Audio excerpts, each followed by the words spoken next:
नमस्कार दोस्तों, मैं कवि जटिल पेश करता हूं आपकी खिदमत में रचना जिसका शीर्षक है सबसे बड़ी बेशर्मी। सबसे बड़ी बेशर्मी। मेरे देशवासियों को मेरे देश की सरजमी पे हथकड़ी बेड़ी लगाकर डिपोर्ट किया जा रहा है। मेरे देशवासियों को मेरे देश की सरजमी पे हथकड़ी बेड़ी लगाकर डिपोर्ट किया जा रहा है। मेरे देश का शासक चुप है।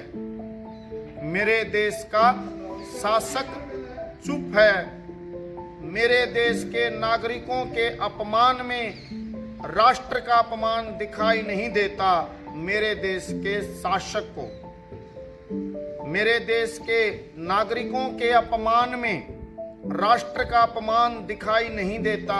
मेरे देश के शासक को इसलिए वो चुप है। इसलिए वो चुप है।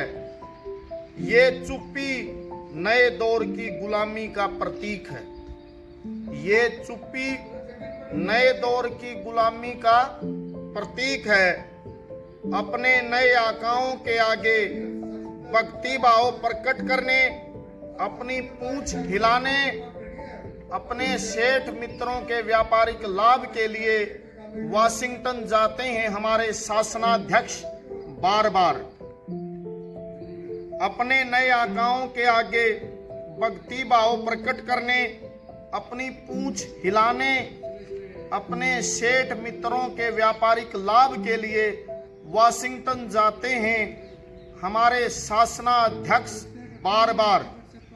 इस बारे में प्रश्न पूछने पर वो असहज हो जाते हैं, खामोश हो जाते हैं और इनके होठों पर एक मुस्कान खिल उठती है अक्सर।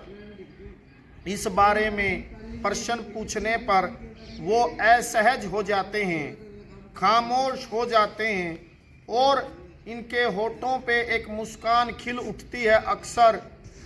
यह मुस्कान इस दौर की सबसे बड़ी बेशर्मी है। यह मुस्कान इस दौर की सबसे बड़ी बेशर्मी है। मेरे देशवासियों को मेरे देश की सरजमी पे हथकड़ी बेड़ी लगाकर डिपोर्ट किया जा रहा है।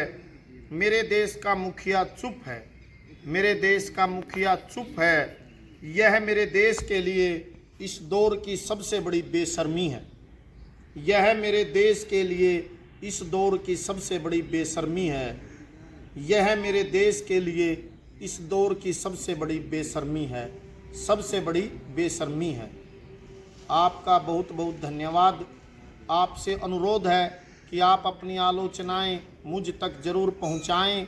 देहाती true fact YouTube channel subscribe करें, लाइक करें और शेयर करें। Thank you.